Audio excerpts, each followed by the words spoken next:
Okay, I'm just going to get started talking through introducing what we're talking about today. So my name is Rachel. I'm a senior product support specialist here at Wellfound.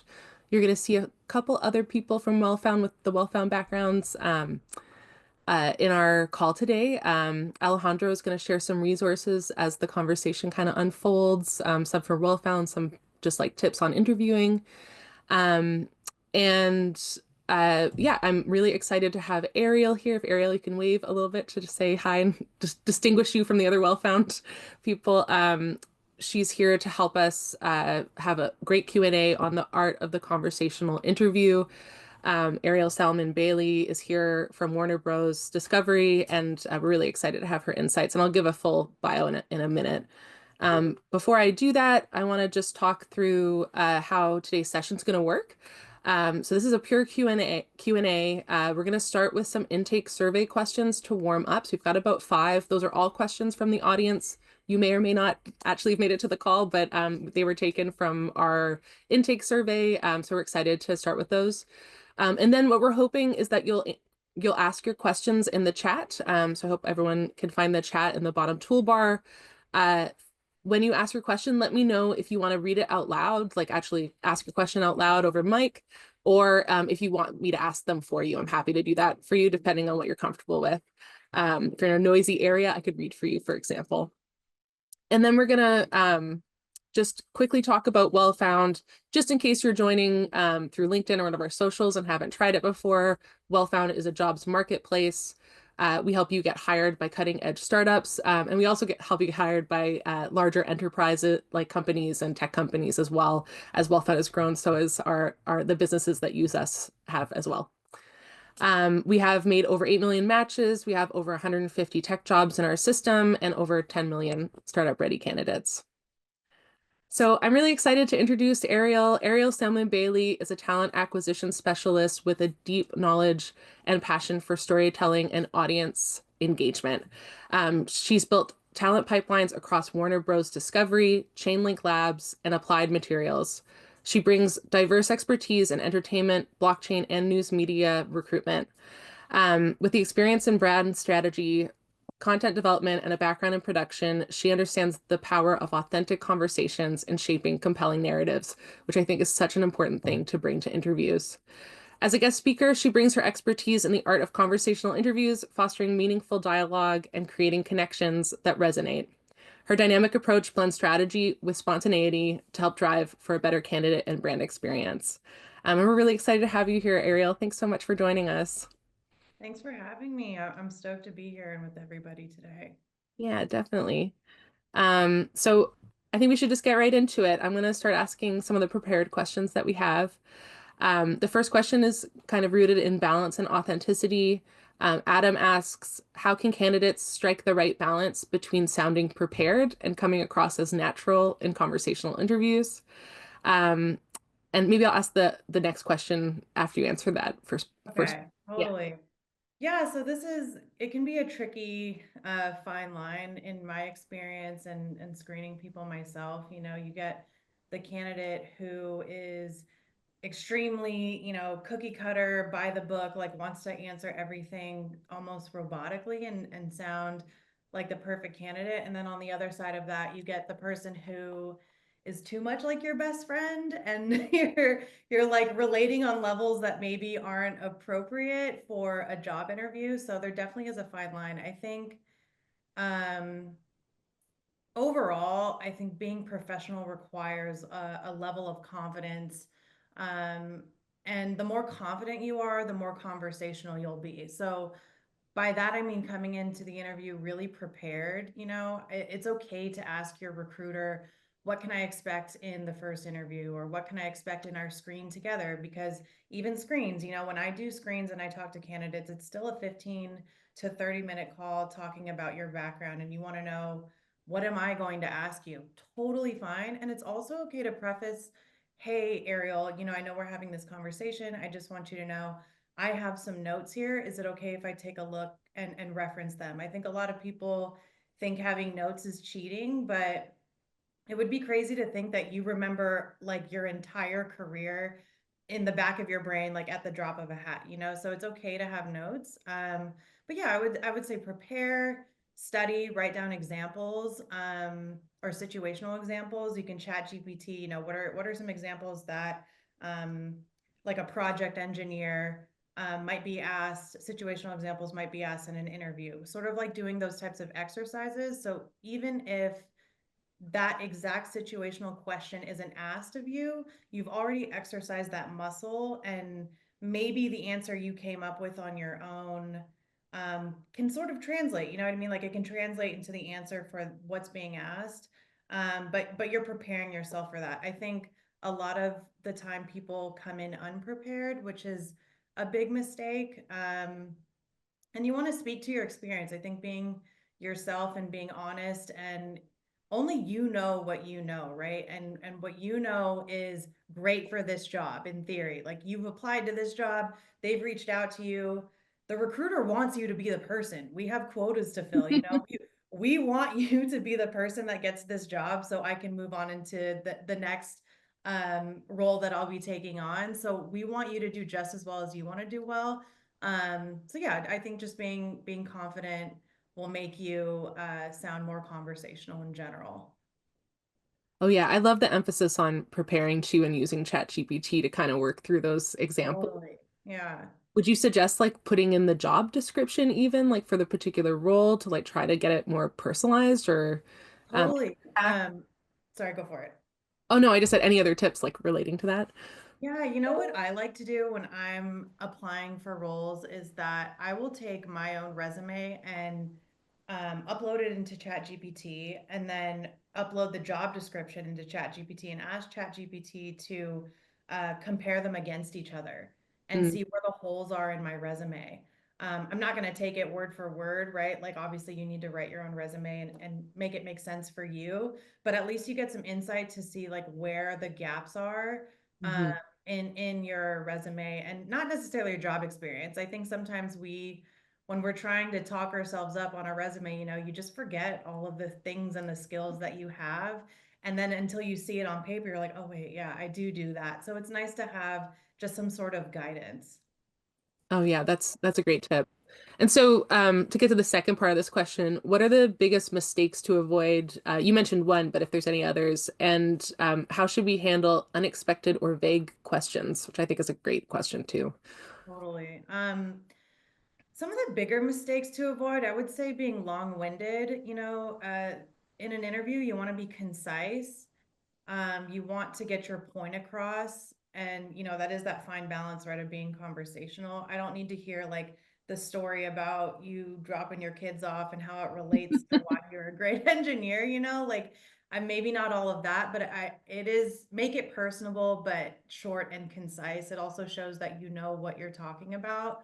I think a lot of the times candidates could use being long-winded as like a distraction. Like maybe they just didn't take enough time to understand the question that they were being asked, Mhm. which is another thing that we can get into, but just kind of taking pause to hear what the question is. No one's going to judge you for not answering within 2 seconds. You know, take a moment for yourself and digest the question. But back to this question. Um, yeah, just sorry, I lost my train of thought here. And how we should handle unexpected or vague questions. And vague questions is, it's okay also to ask the interviewer or the recruiter what they meant by that question. Mhm. Sometimes we're not asking the right question. We're also human, you know, and sometimes the question isn't clear. And I'm totally fine with somebody asking me, well, could you explain exactly what you mean by that? Or, you know, could you give me an example of what you mean? And there is absolutely no problem asking that. It shows thoughtfulness, it shows pause, it shows some, you know, agency over your responses, and just taking the time to be thoughtful about how it is that you're answering the question. And it also buys you a little bit of time, right? Like you're like, okay, now I understand what you're saying. Yeah. Yeah, I think that's a really good thing to remember is taking pause to answer thoughtfully rather than, rushing. Jumping I into would it. do that. Yeah, exactly. Yeah. Yeah. Yeah. Okay, let me see about the next question. Sorry, the wrong way. This one is actually really related to what you were just talking about, so maybe you can expand on it. But I think what they're talking about is even more specific. Like, how do you handle unclear questions that remain unclear even after asking for clarity? So they've Mhm. already taken that step that you've talked about, and they've sort of asked for rephrasing or an and I think it might, they said, I'm thinking about situations where the issue isn't a gap in experience, but rather an interviewer asking a genuinely confusing question. So I'm not sure if there's anything else to add there, but Yeah, I would say, take the beat, ask again, what exactly do you mean? And then if you think you have a general understanding of what they're saying, I would give them an example in a question form, like, oh, did you mean something like X, Y, and Z? And then they can confirm. And if they don't, and it continues to be confusing, I would say this is a red flag. I think throughout this whole process, the recruiter, the hiring managers, the team, they're calibrating, they're figuring out like what are the best ways to attract the best candidate. They're trying to figure out, okay, what are the most clear and concise questions that we can ask to make sure that this candidate has what we need. Mhm. And if the question continues to be unclear, I think that'll tell you a little bit about what this job could look for you. Not always, but the interview is a two-way street.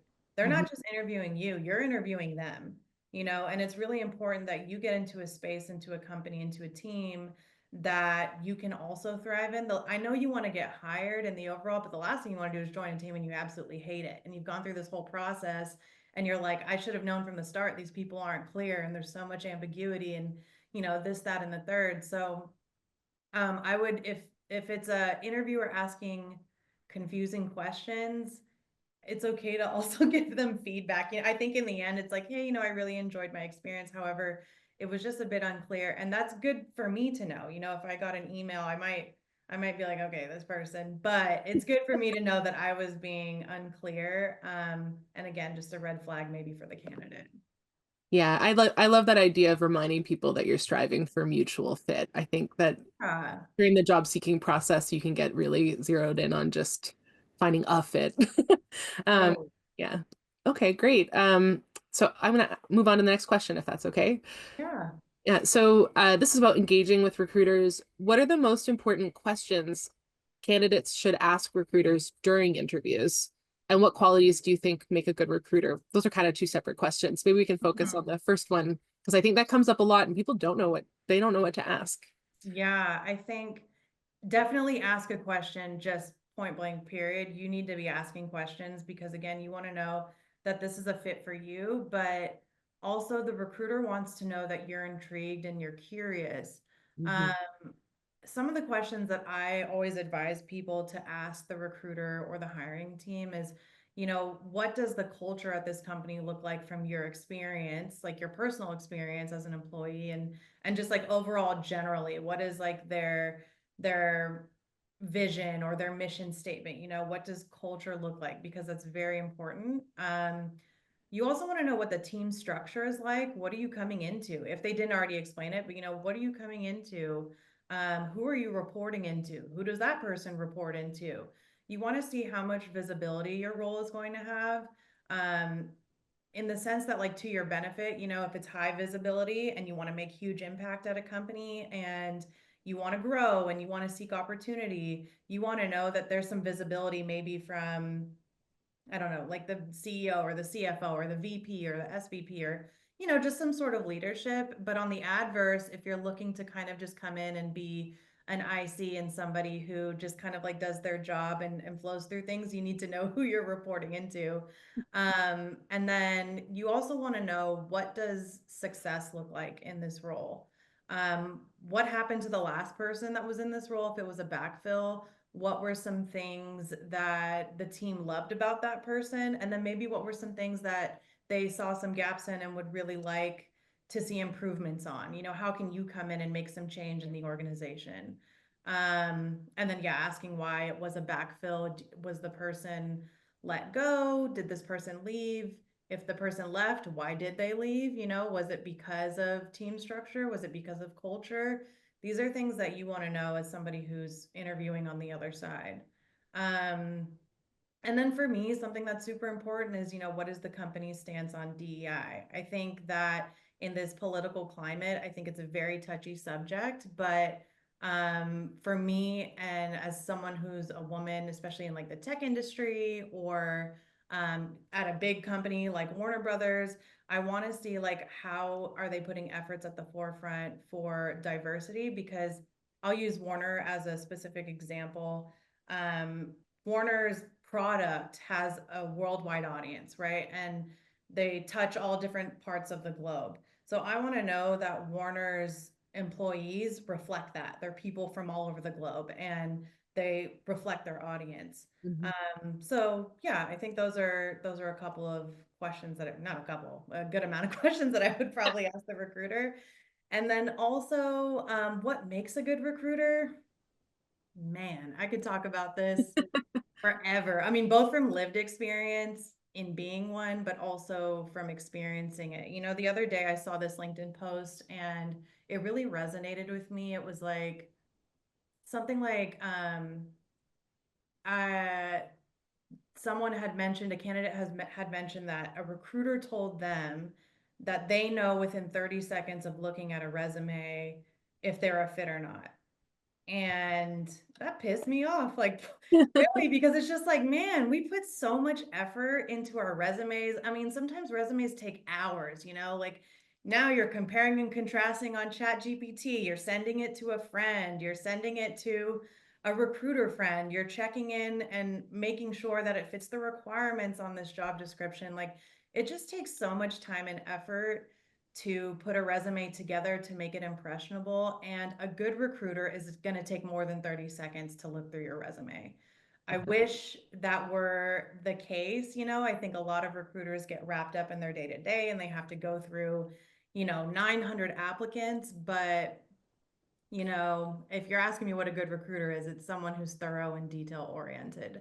And then also a good recruiter is somebody who's friendly and ready to answer your questions. I oftentimes I don't know like the nuances of the roles that I'm hiring for just because I don't work in them. Right now I'm looking for people who work in internal audit, just a sidebar if anybody needs an internal audit role, but I don't work in internal audit, and actually this is my first exposure to it. So it's nice to have candidates ask me questions about the team, and I just say, hey, I'm not so sure. I think that'd be a good question for the hiring manager, but you know what, I can get an answer for you.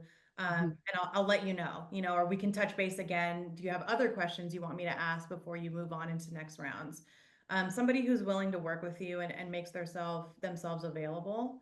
Um, and yeah, on the friendly piece, your recruiter should be excited about the role. They should be friendly and open arms because they're sort of like the first touch point right into the company.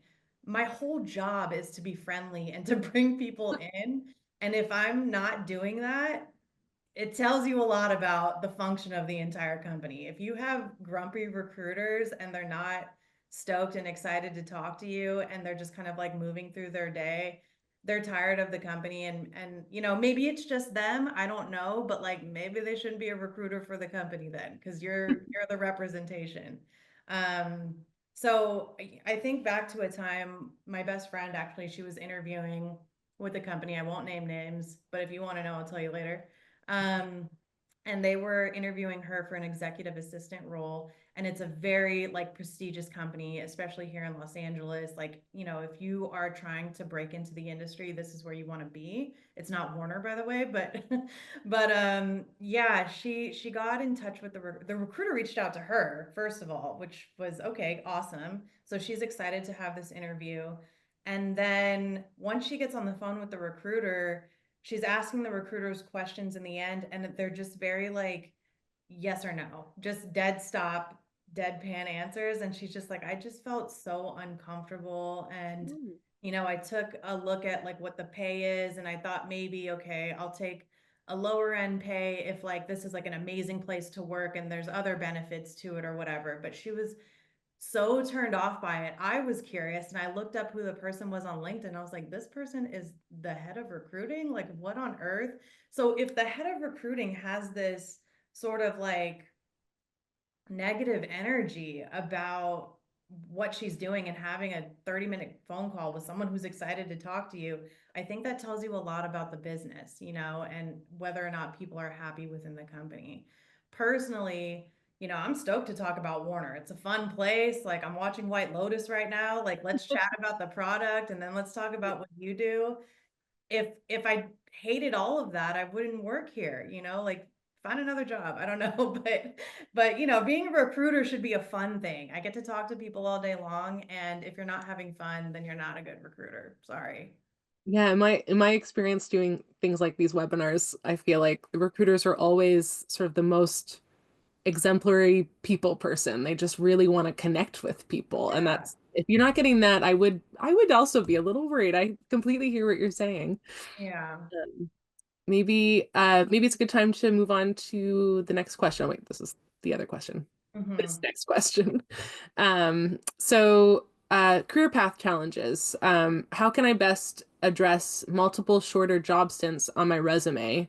This is such a common question for Um, people who have worked at startups. So like a lot of the people on this call might have experienced this. mhm. For example, things that resulted from layoffs and company closures. What advice do you have for that? I feel like it's happening more frequently Yeah. lately, so I'm sure it comes up when you're reviewing things. It does. It comes up a lot. And I'm sure you guys have heard the term job hoppers. That was like a hot, like no for a little while. Mhm. As somebody who's also experienced this on the candidate side, like if you look at my resume, I have like 7 months here and 8 months here. And then I was at Chainlink for a year and a half. And it's because of layoffs. And a couple times I was hired as a contractor, but I wanted a full-time job, so I was offered a full-time job. Like, just life happens. I personally, I'm obviously very understanding of it because I've lived it. A good recruiter will push back on their hiring team and say, hey, if they're not open to job hoppers, which it feels mean to call somebody that, because like, I'm not a And a job little hopper. outdated. Yeah. Yeah, like, please. Yeah. So, a good recruiter will push back and just say, like, hey, given the market and the economy and how things have been for the last couple of years, I think it's been really tough for people just across the board. I mean, especially in startups, but I mean, all these big FANG companies did these crazy layoffs, and people have been trying to find their way, and they're just trying to get by. And just because they've only been at a place for a year, 7 months, 2 years, it doesn't mean that their experience isn't any less valid. It just means that they made a decision. Now, if you get on the call with the candidate and they say, well, I was just looking for something new and next, or this company offered me more equity, so I went there. Like, yeah, obviously take it with a grain of salt. But um, to address the question, how do you address multiple and shorter job stints?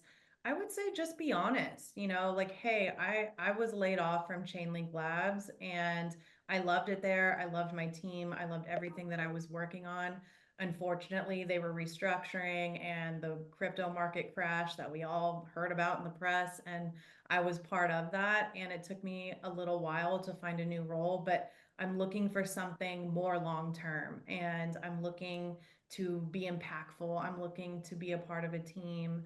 And I really want to be able to thrive somewhere, which is like probably quite literally what I had said in my interviews, because that's what I wanted. I don't want to be a job hopper. I want to be somewhere for a long time because I'm tired. I just want to like contribute to my company and make impact. So, um, if you're honest, I think that they receive that really well.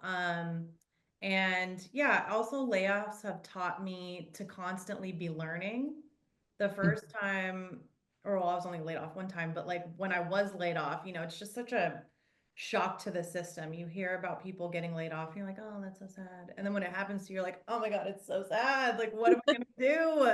Yeah. So it had taught me that I need to be super dynamic. I need to be taking Coursera courses. I need to be having coffee chats. I need to be constantly networking, because unfortunately, it's just not what it was. You can't just be at a company for 30 years and retire and, cruise for the rest of your life. That's just not how it goes anymore.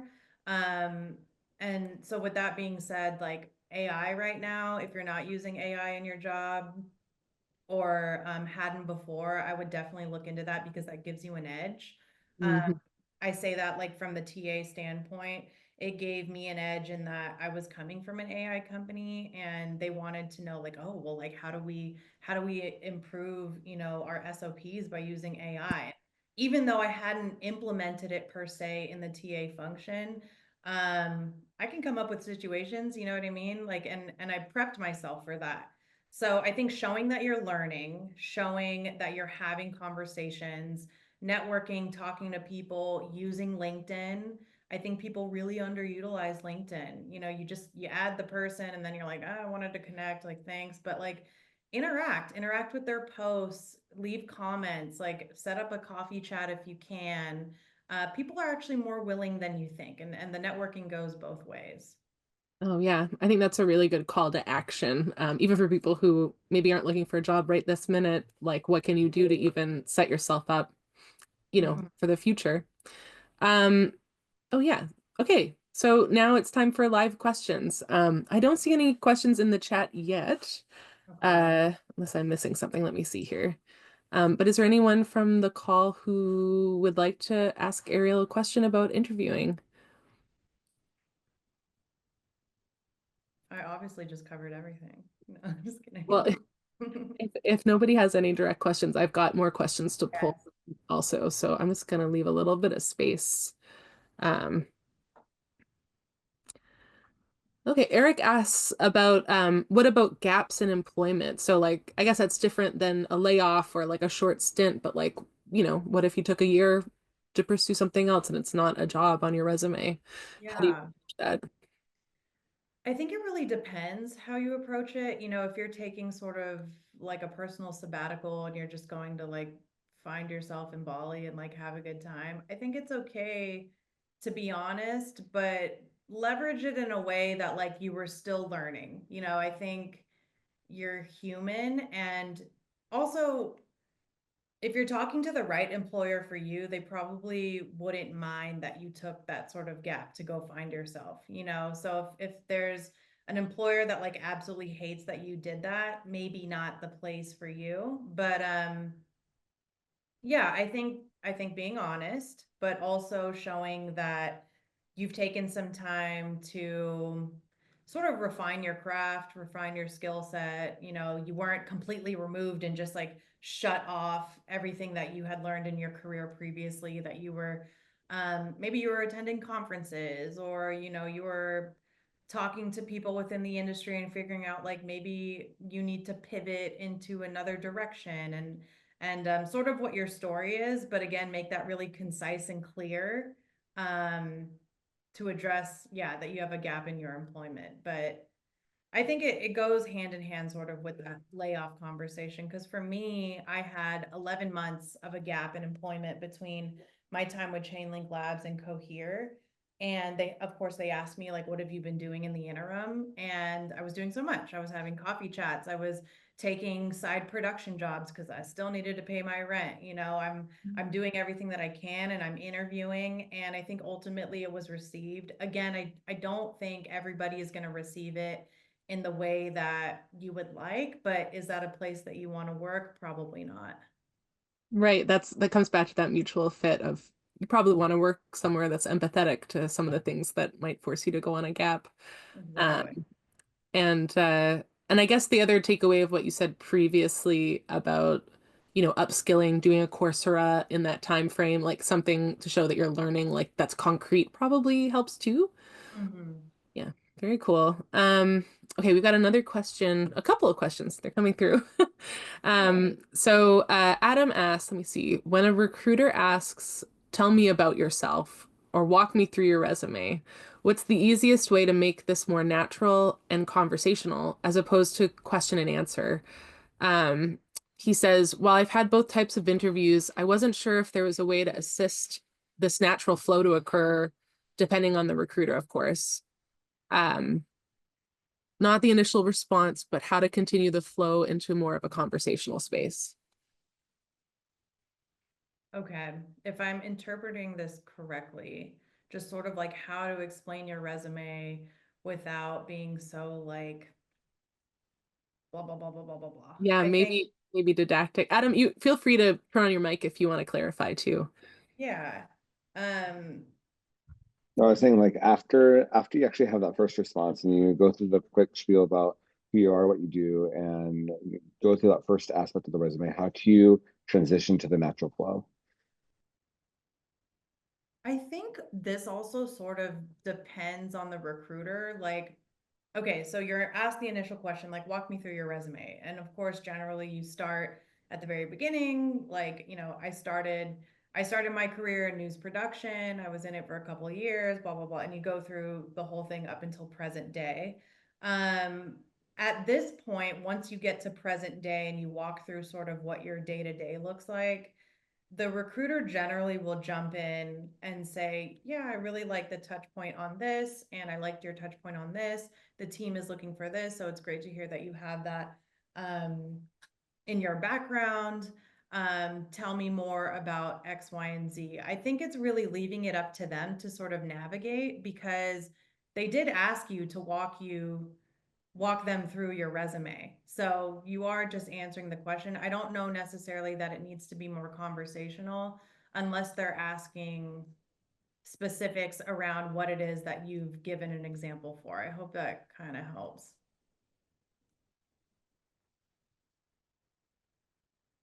Okay. And then we've got another question here from Yeah, Teru. Okay, cool. Sorry. What are some untraditional methods that you have experienced or are aware of to explore and apply for my job search strategy? So the things he's doing now, or they are doing now, are applying for jobs from job boards, networking, reaching out to people on LinkedIn. Okay. Untraditional ways, GitHub, Discord. There's a lot of job boards on both of those platforms, or mainly Discord, but also communities in Discord. There are a lot of communities that I would like implore you to be a part of that are surrounding your job interests. So if you're interested in LLM or ML or anything of that nature, like join the communities like that and participate in conversations often, so then people see your username, they see that you're part of these conversations, they see that you're attending their talks and their events and stuff, and they get to know you, and then at that point there's some sort of like rapport, there's some trust. And so when you're looking for a job, you can put some feelers out there and say, hey, I'm looking for, an engineering role in X, Y, and Z. Does anybody know of anything? And sometimes, people will say, oh, yeah, actually, my company is hiring, and then they can vouch for you. It's all about getting the referral. But yeah, not just in those spaces, but also on LinkedIn. If you're not a part of any LinkedIn groups, I encourage you to participate in those as well. Like Black in Tech or Latinas in Tech or women in ML, sort of like things of that. Those are just like some tech examples that I have, but like find a group that you are interested in participating in, because networking is such a loose term. Like, are you calling your aunt and asking her to get you a job at her company? Or like, are you going to the mall and like handing out a business card? I don't know what, like, I don't know what people do these days, but I feel like it's just a little bit of everything. Like, have some coffee chats, join some groups. A lot of things are virtual. Go to free conferences, go to meetups. There's like that website meetups.com. Like, I know this is a lot, but in this market, you have to be untraditional, and you want to link with people of like minds so you guys can do it together. I have a friend um, who, she didn't start as my friend, but we used to work together at Chainlink Labs, and we were both laid off at the same time. When I tell you that this woman vouches for me, I mean, she's constantly texting me opportunities. I have a job, you know what I mean? But she's constantly texting me opportunities, and like we've caught up so many times, and we worked at another company together, which was just so great. But you never know. And I think just the overall of being pleasant with people will get you really far. And just being, I don't know, just honest in yourself. People really receive that these days. They want to know that they're connecting with somebody real. And if you're just yourself, you might get a referral. You never know. Yeah, I love that advice. Especially, I don't know, I feel like we're doing these webinars, for example, and the job seeking process is a lonely one. So like as much as you can, try to connect with other people about it because so many people are doing the same thing. Mhm. There's no reason to feel alone. Uh, and yeah, it might help you.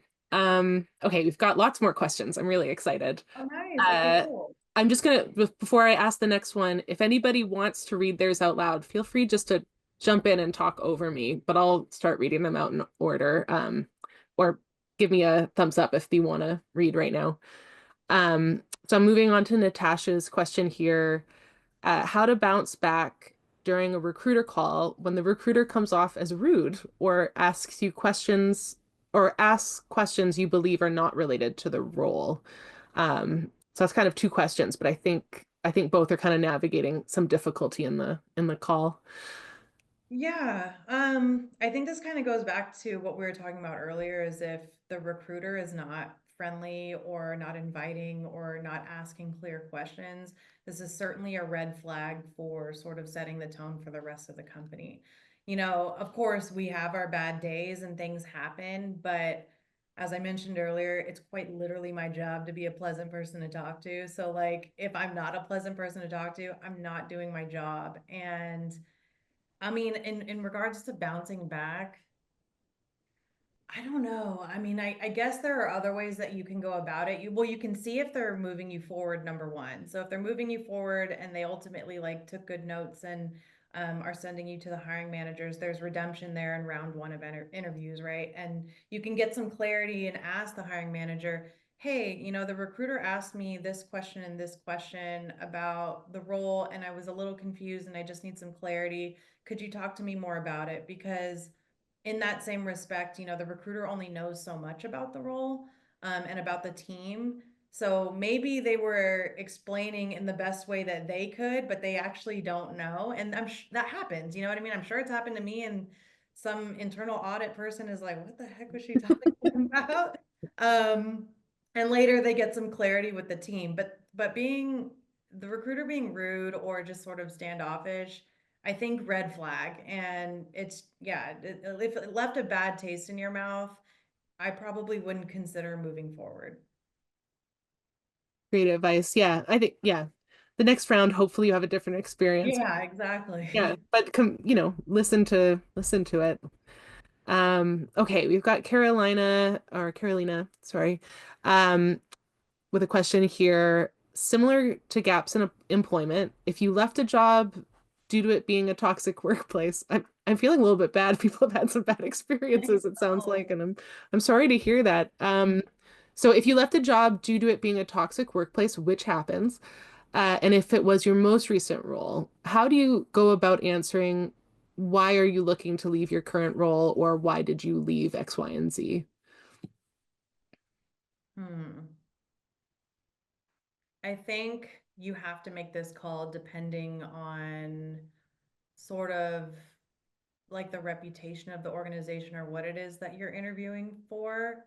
And I say that in that if it's a more like the way that I'm going to interview for like a banking firm and the way that I'd interview for, I don't like Pinterest, are probably going to be really different, right? So approaching it in different ways, but um yeah, this is a really good question.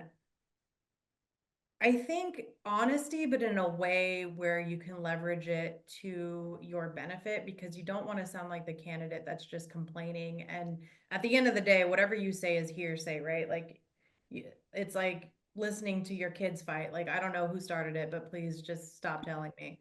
So, I think being methodical in the way that you want to approach it, and that you say like, well, you know, I'm looking for a more diverse team structure, or I would love to expand my skill set and grow in my next role. I don't feel like, you know, I was being utilized in the role that I was in, or I would like more visibility or transparency from a leadership team. And that's another thing too, is like totally tell them what you want. It's like dating, you know, you should know what you want in your employer. You should know what you want in management. You should know what you want in overall leadership and company like morals. So sort of stating what it is that you need versus what you were lacking at your last job will probably be more helpful than hurtful for sure. Oh yeah, that makes so much sense. I feel like I've been watching a lot of these founder videos that we've been doing as well, and a lot of founders when they're talking about hiring are really looking for people who match their mission, who Yeah. match like their culture, and like emphasizing that I think is a great approach to talking about what you want instead of what you didn't like. Okay, here we've got another question from Fortune. So they say I graduated from college last year in May. Throughout the job search, I had to re-strategize my approach to the whole process a bunch of times, and sometimes I was not sure if the approach I was taking is right. So I was wondering if you have any tips on the most effective and efficient approach to navigate job search. And maybe just because it sounds like this is after like a college program, like anything for jumping into the job space from that perspective would be helpful. Yeah, it sounds like early talent. So, you may or may not know this, but a lot of companies have an early talent sector to their hiring teams. I know Warner Brothers does, and they really focus on the people that are incoming graduates or have already graduated. So definitely taking a look at those within the market. There's another platform that like schools offer. I think it's called like Handshake or something. They might have some insight as to like what companies partner with your particular school and they'll take in like new alum. Also though, joining groups. I had one of my coworkers, he joined junior Hollywood like something out here and like was really involved. And it's like for people who want to work in Hollywood or do work in Hollywood, and I think they're between the ages of like 15 and maybe 30. Um, and they have events, they have mixers, they have screenings and things like that. So from that, he got hired or got an interview with Warner, right? And like, that's putting you in front of the right people. That's like obviously the most ideal situation. I'm not guaranteeing that that'll happen every time, but it really comes back to networking. Unfortunately, now, getting a bachelor's degree or even getting a master's isn't a surefire way to get a job in this economy. So you just want to talk to and touch base with as many people as possible in the fields that you want to go into. Also, connecting with your professors. Even after you graduated, I would highly suggest, emailing your professors and letting them know, like, I really enjoyed your course, like spring of 25, like I'm moving into my professional career. Like, do you know anybody in this field that could help me out? Or like, could you point me in any directions? It's another form of networking. Um, so yeah, I hope that helps a little bit. Oh, I think that's really helpful. And even at universities or programs, sometimes they have people whose role is specifically to help you enter the job. Right. Yeah. Yeah, so your professor might point you towards them. Great advice. Okay, next question we have is from Johnny. What's your take on cover letters? Do recruiters actually read them, or are they more of a way to filter candidates who don't submit one?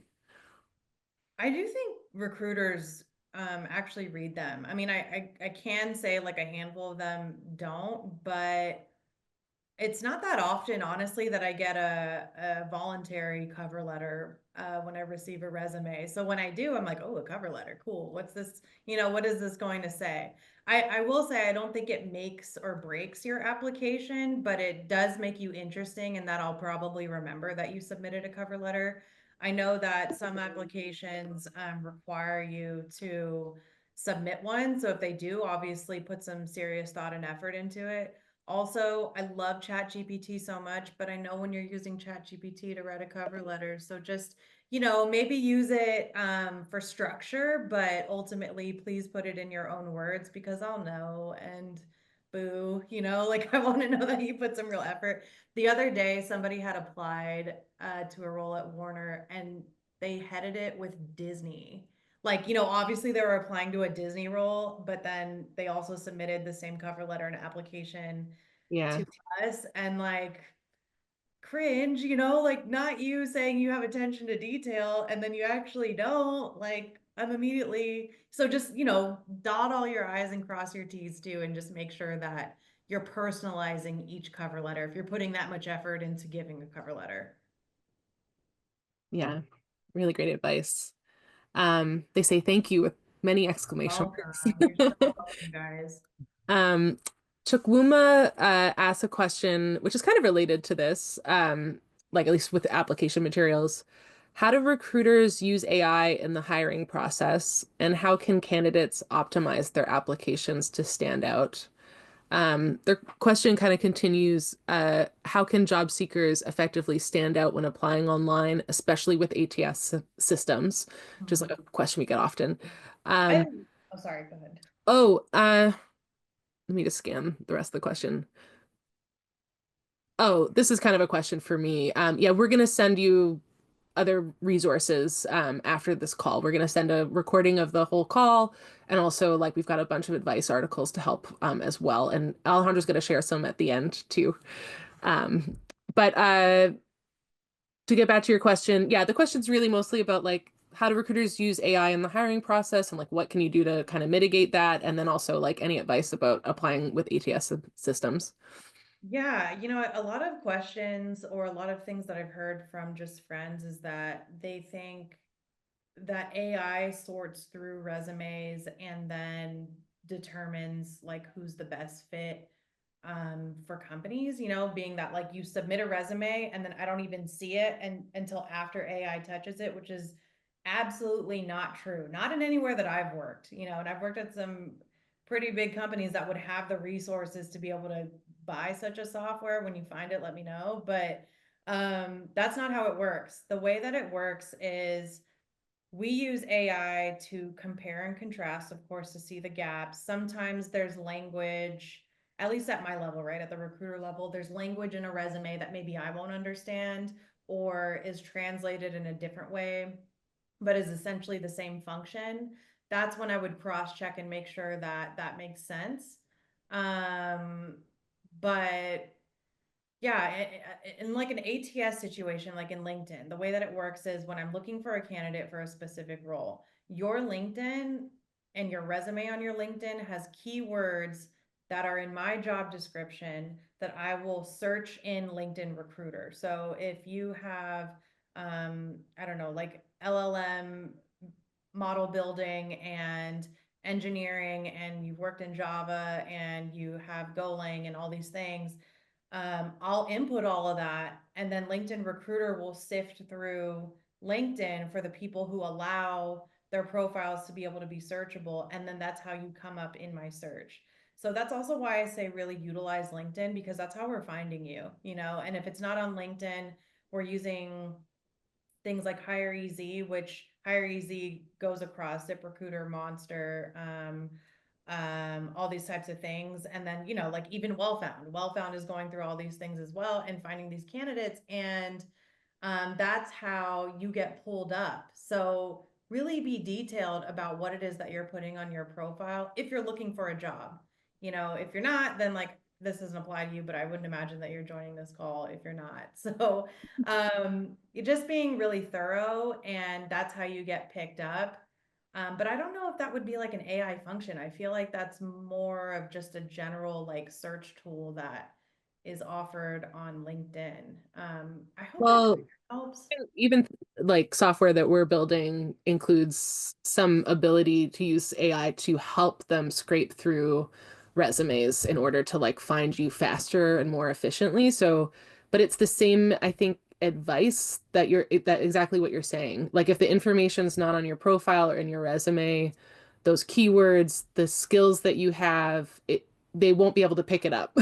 So Exactly. that Yeah. that's it's the same. I think it's the same advice. It's just that the tools are getting a bit stronger to help recruiters do their job. Right. So just add a little context because I know we're we're That's working on all helpful. this, Yeah, you no, know, that's this totally kind of stuff. helpful. Yeah. And I think, to like just expand on what you were saying, just for like a little point, that a lot of people who aren't even once all of you find your next role, try to keep your profiles up to date. You never know, someone might reach out to you without you looking for a job. Like that happens all the time. That happened to me, Mhm. like so, it's just something that can happen. And if your information's not there, it's also like I'm helping a friend right now who's trying to apply to roles and they had to start from scratch in their resume. And it's a really overwhelming experience, like after a layoff or something happens. And that way you've got, if you continuously update it, you've got that information still there. So when you get to your next role, make sure to keep those things up to date so that you're ready to go, or like you don't miss out on a really good fit from someone reaching out to you. Totally, just a little self-admin work for sure. And like, Yeah. make sure you're updated in all ways. I think personally, your profiles online on these websites like Wellfound and LinkedIn and all these things are probably more valuable than your resume because I'm gonna see your profile first, I think, before I see your resume. So just a little, yeah, a little tidbit there. Really good advice. Um, we have just 10 minutes left. I don't have any more questions in the chat. Unless I missed any. Let me just double check that I haven't missed any.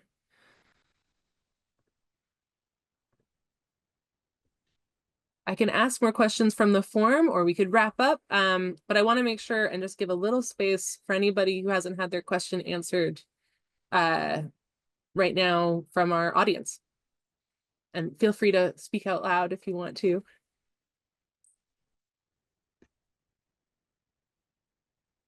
This has been good. I hope it's been helpful. I mean, of course, guys, I'm just one person. This is the perspective of one recruiter, but yeah, I know it's really hard out there as somebody who also just had to experience sort of this whole process. And another thing I should bring up too is always be interviewing. Like keep it fresh, keep it new and now. Don't get too comfortable in your role because there could be another opportunity for you that you wouldn't even consider. But when you're having conversations, um, you might just be interested, but also you never know what's going to happen at a company. I really learned that the hard way. I drank the Kool-Aid and and found out that, oh yeah, I am just a number. So that really taught me, like I mentioned earlier, to continuously be learning, but also to continuously be taking interviews. You don't have to take the role, and it's not always going to be a better opportunity. It could be maybe the same opportunity or maybe something that you're not really interested in, but it's important to stay fresh in that way. And I would imagine you learn things from taking the interview too. Like it's the same Totally. way that it's hard to like show all that you are on a resume or on a profile. A company might not show all that they are too. Like there's so much to learn from a recruiter or someone who works at an actual place about what their work culture is like. Maybe you're not super interested in that software, but you love the way that their company organization functions. Like that's a pretty big, I think, a pretty big piece of information to know. Yeah, I think also just in all of the interviews I've had, I think throughout my lifetime, I mean, I had a lot of jobs in college and like before college and in high school, like just thinking about, like all the way down to like interviewing for my local pool to be a lifeguard to like interviewing at Chipotle to interviewing for Warner or Cohere or companies, Yeah. it's taught me how to be conversational. And I think like the whole thing I wanted to hit home with this was the interview goes both ways. They're just a person on the other side. I'm just a person. Like normally I'm a goofy goober. I know I have to be here, like put my corporate hat on, but like I'm here to sort of help facilitate you through the process. I don't want you to lose. I want you to win. A good recruiter wants you to win. And if you come in and you're just honest and you're yourself and you speak to your experience in a way that you are confident about your experience, you have some know-how, you have some examples that you've thought of, you've come in prepared, I think you'll be just fine. And people will read that really well. I love that. Thank you so much for your time today, Ariel. Of course. Um, it sounds like everyone feels good about the amount of questions that were asked. I've gotten some really good responses in the chat about appreciating your help and the information that you shared, which is awesome. Thank you so much for being positive, everyone. Alejandro has shared a couple of resources in the chat. We've got some help articles from like founders and what they're looking for when hiring. We also have a survey there. We would really love to know what you thought about this session. We're kind of changing formats to this Q&A, and so it would be great to have some feedback from you. And then the last thing is just like reach out to us. Like if you're using Wellfound and you want some help, it's people like me and Alejandro and others on this call who actually will be helping you and answering your emails. So anything you want, like advice on how your profile's filled out or whatever, just reach out to us. We're here to help. And then lastly, you're gonna get a follow-up email once the session has been updated to YouTube, so you can rewatch it, you can revisit anything. So if you missed something or try to remember one of Arielle's great answers, you'll have a way of retrieving it too. All right, I think that's it for today. Thank you so much, Arielle. Thank you. And I just want to say I dropped my email in the chat if anybody has any further questions or just need some inviter insights or you want to have a coffee chat, please feel free to reach out. I'm happy to jump on a call sometime soon. So thank you so much, Rachel, for facilitating, and thank you to the Wellfound team. I appreciate it. Oh no, thank you. Yeah, wonderful. Thank you so much for sharing all your info. Really appreciate it, Arielle. Thanks, Thank you. Ariel. Have a good weekend Soon. ahead.